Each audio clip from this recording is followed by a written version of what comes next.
নমস্কার বন্ধুরা, রিঙ্কু রান্নাঘরে আজকের আমি রান্না করছি ইলিশ মাছ। দেখুন, ইলিশ মাছে বেগুন দিয়ে, আজকের ইলিশ মাছ বেগুন দিয়ে আর সর্ষে দিয়ে আমি আজকে রান্না করছি।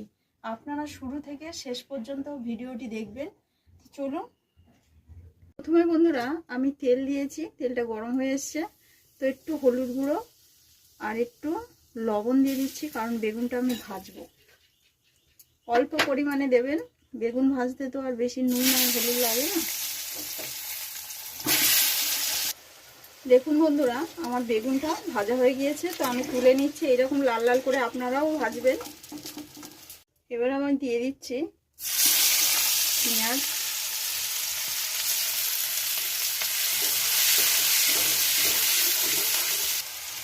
দিয়ে দিচ্ছি কাঁচা লঙ্কা কুচানো, টমেটো কুচানো,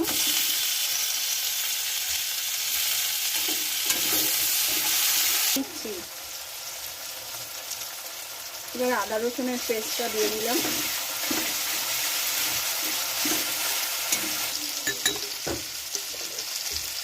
ফার্স্টে দিয়ে দিচ্ছি লবণ,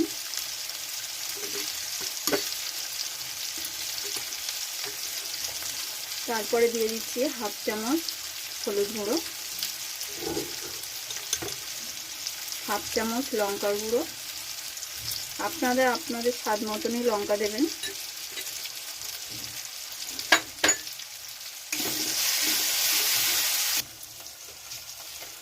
দেখুন বন্ধুরা, মশলা থেকে তেল ছেড়ে এসছে, তো আমি এবারে দিয়ে দিচ্ছি জল। বন্ধুরা, আমি এবার মাছটা দিয়ে দিচ্ছি। আগে আমি নুন ঝাল হলুদ মাখিয়ে রেখেছিলাম মাছটা।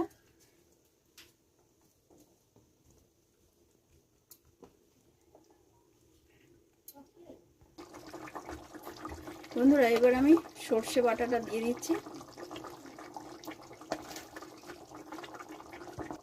বেগুনটা ভেজে রেখেছিলাম, আমি দিয়ে দিচ্ছি।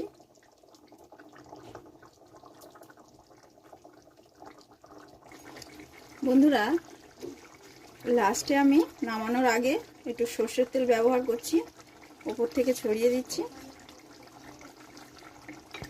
দেখুন বন্ধুরা, আমার ইলিশ দিয়ে বেগুন সর্ষে তো হয়ে গিয়েছে। আপনারা দেখুন কত সুন্দর হয়েছে। আপনারা পারলে একবার বাড়িতে এইভাবেই করে খাবেন। আর আমাকে লাইক, কমেন্ট, শেয়ার, সাবস্ক্রাইব করবেন অবশ্যই। এইরকমভাবেই আপনারা করে খাবেন।